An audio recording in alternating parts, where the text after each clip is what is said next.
Yo, once again, wag kang masyadong loko. Yung mga binabata mo masyadong matalino. Hindi to papagoyo kahit anong gawin.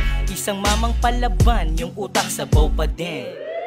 Palagi kang ganyan, laging iniisahan yung mga mali ng iba, laging sinisilip niya. Wag kang relax boy, hindi na kami mga bata. Kung gusto mo kasama, wag kami mukhang kawawa. Smooth game, di kami maiisahan yung mga ganyang galawan. Alam namin subok na dyan, kahit na ipilit yan, di ka sa amin tatagos. Kung gusto mo pumasok at subuti tapos luhod. O di ba ganun nga, kala mo di kayang gawin yung palaging sinasabi na ganun aning pa din. Ha ha ha, yo tatawanan lang kita, yung baliw gumaling. So papano gulat ka, kita-kits na lang tayo kung saan ka pwede magpakita. Ako'y isang halimaw, yung isa mo kang mahina. Hindi siya pambihira, yung galawang pang sais. Yung kinikita araw-araw, tang ina sobrang nipis. Gusto mo dis, eto, o sige magulat ka. Alam ko na sanay ka na, kasi nga kupal ka. Hindi mo din iniinda, kahit may mali ka na. Walang iba kundi ikaw, yung kupal sa ating dalawa.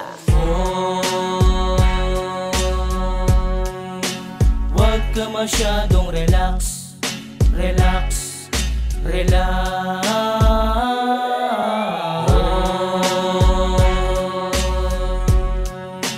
Wag ka masyadong relax, relax, relax.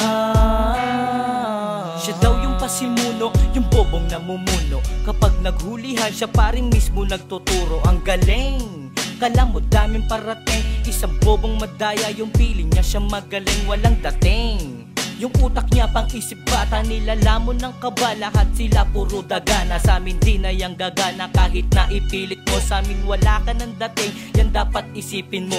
Ano iniisip mo? Hay nako, walang paki. Alam mo din bumibira, di kailangan pagsabi. Kahit na ipagsabi yung mga sinasabi mo, maniniwala lang sa'yo yung mga katulad mo. O ano, galit ka na sa akin ay banas na ba? Pare di pa to tapos, sa akin ay rebat ka na. O di ba sibat na siya, sa atin ay supot na siya.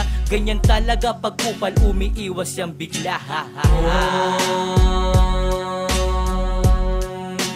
Wag ka masyadong relax, relax, relax.